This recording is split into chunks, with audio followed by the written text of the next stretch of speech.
Halo semua, perkenalkan nama saya Sakinah Huta Barat. Di sini saya akan menjelaskan tentang kasus-kasus pelanggaran etika bisnis. Etika bisnis merupakan wujud dari penerapan serangkaian prinsip-prinsip etika normatif ke dalam perilaku bisnis. Dalam hal ini, etika bisnis berperan sebagai pedoman dalam menentukan benar tidaknya suatu tindakan yang dilakukan perusahaan dalam menjalankan bisnisnya. Terdapat 5 prinsip etika bisnis yang seharusnya dipatuhi oleh perusahaan ketika menjalankan bisnisnya. Yang pertama, prinsip otonomi, lalu yang kedua, prinsip kejujuran, ketiga, prinsip keadilan, yang keempat, prinsip saling menguntungkan atau win-win solution, dan yang kelima, prinsip integritas moral. Namun sayangnya masih banyak perusahaan yang kerap kali mengesampingkan prinsip-prinsip tersebut demi mencapai keuntungan yang sebesar-besarnya. Berikut adalah 3 contoh kasus pelanggaran etika bisnis.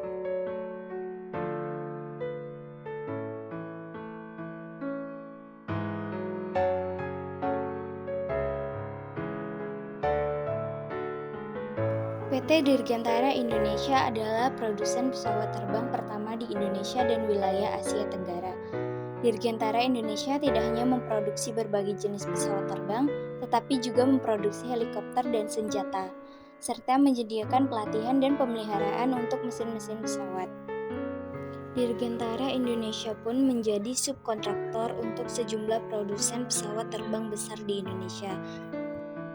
Kronologi kasus ini berawal dari rapat kebutuhan dana pada tahun 2008. Saat itu mantan Direktur Utama PT DI Budi Santoso bersama pejabat lainnya seperti Irzal Rinaldi Zailani dan Ari Wibowo mengadakan rapat untuk membahas kebutuhan dana perusahaan.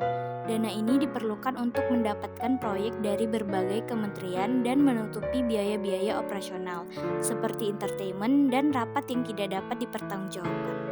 Selanjutnya, pembentukan kontrak fiktif pada tahun 2008. Untuk memenuhi kebutuhan dana tersebut, Budi Santoso mengarahkan pembuatan kontrak kerjasama dengan 6 perusahaan mitra yang dipilih secara langsung. Kontrak ini mencakup pekerjaan penjualan dan pemasaran yang sebenarnya tidak pernah dilaksanakan oleh perusahaan mitra tersebut. Perusahaan-perusahaan ini termasuk PT Angkasa Mitra Karya, PT Bumi Loka Tegar Perkasa, PT Abadi Sentosa Perkasa, PT Niaga Putra Bangsa, dan PT Selaras Bangun Usaha. Lalu pembayaran kontrak pada tahun 2011 sampai 2018. Meski kontrak ditandatangani sejak 2008, pembayaran kepada perusahaan mitra baru dilakukan sejak 2011 setelah PT DI menerima pembayaran dari pihak pemberi pekerjaan. Selama periode ini, PT DI membayar sekitar 205,3 miliar rupiah dan 8,65 juta US dollar kepada 6 perusahaan mitra tersebut. Pembayaran ini mencakup biaya yang sebenarnya tidak pernah dikeluarkan oleh mitra karena pekerjaan yang dijanjikan tidak pernah dilaksanakan. Lalu penarikan dana oleh pejabat PT DI.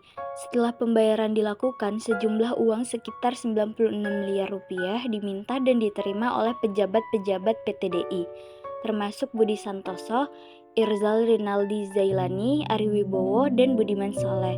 Uang ini diterima baik melalui transfer maupun tunai.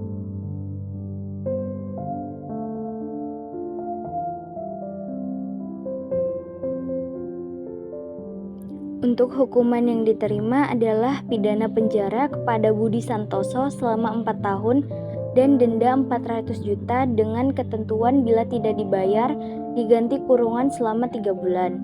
Pidana penjara kepada Irzal Rinaldi selama 7 tahun dan denda 800 juta dengan ketentuan bila tidak dibayar diganti kurungan 5 bulan. Hakim juga menjatuhkan hukuman tambahan kepada Budi Santoso, diharuskan membayar uang pengganti sebesar 2 miliar atas aksi yang dilakukan. Apabila tidak dibayar, diganti kurungan selama 1 tahun 6 bulan. Sedangkan Irzal mendapatkan hukuman tambahan membayar uang pengganti lebih besar, yakni 17 miliar atau diganti kurungan selama 2 tahun. Prinsip yang dilanggar yaitu prinsip kejujuran, prinsip keadilan, dan prinsip integritas moral.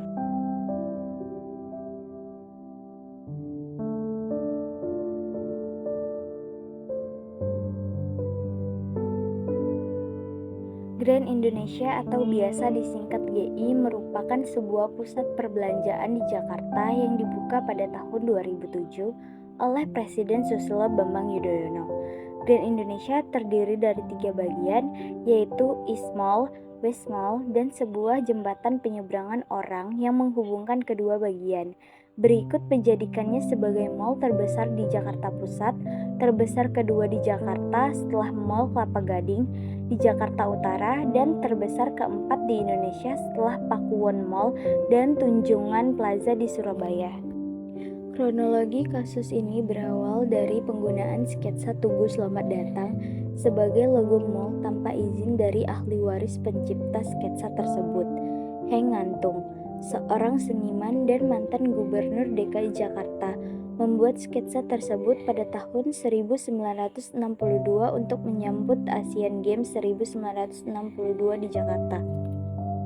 Ahli waris Heng Ngantung yaitu Sena Maya Ngantung, Jeniati Henef Gantung, Kamang Solana, dan Kristi Priscilla Ngantung mengajukan gugatan pada 30 Juni 2020. Mereka menuduh Grand Indonesia melanggar hak cipta dengan menggunakan sketsa Tugu Selamat Datang sebagai logo mall tanpa izin resmi. Hukuman yang diterima Grand Indonesia, Pengadilan Negeri Jakarta Pusat memutuskan pada tanggal 2 Desember 2020 bahwa Grand Indonesia bersalah atas pelanggaran hak cipta tersebut dan dihukum untuk membayar ganti rugi sebesar 1 miliar kepada ahli waris Heng Ngantung. Pihak manajemen Grand Indonesia mengklaim bahwa logo tersebut telah didaftarkan sejak 2004, namun pengadilan tetap memutuskan adanya pelanggaran.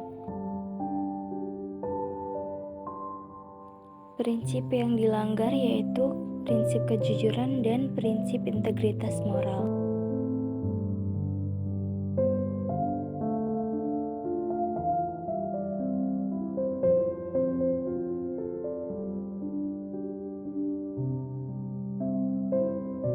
PT Kimia Farma adalah anak usaha Bio Farma yang berbisnis di bidang farmasi.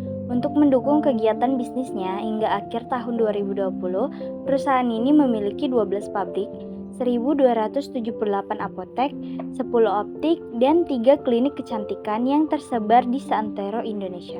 Perusahaan ini juga memiliki 18 gerai retail di Arab Saudi.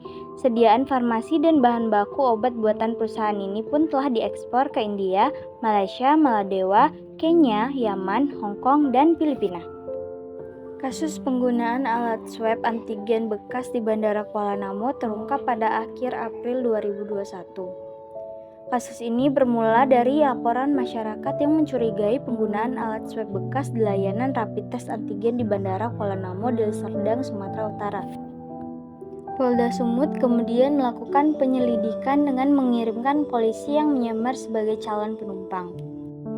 Lalu pada tanggal 27 April 2021, polisi menggerebek lokasi layanan rapid test antigen di bandara tersebut.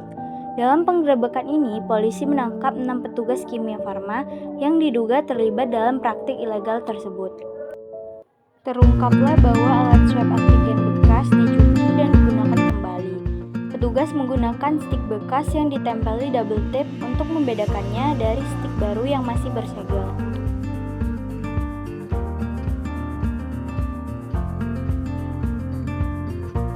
Hasil hukuman yang diperoleh yaitu Pikan Dimasko divonis 10 tahun penjara karena terbukti memperoleh keuntungan berkisar 2,2 miliar rupiah. Sepi Parazi dan Depi Jaya divonis 2,6 tahun penjara. Lalu Marzuki dan Renaldo divonis 5 tahun penjara. Kelimanya juga dibebani membayar denda masing-masing sebesar 1 miliar rupiah, subsidiar 1 tahun kurungan. Untuk prinsip yang dilanggar yaitu prinsip kejujuran, prinsip keadilan, dan prinsip integritas moral. Apabila info yang disampaikan masih kurang lengkap, saya minta maaf. Sekian dari saya, terima kasih.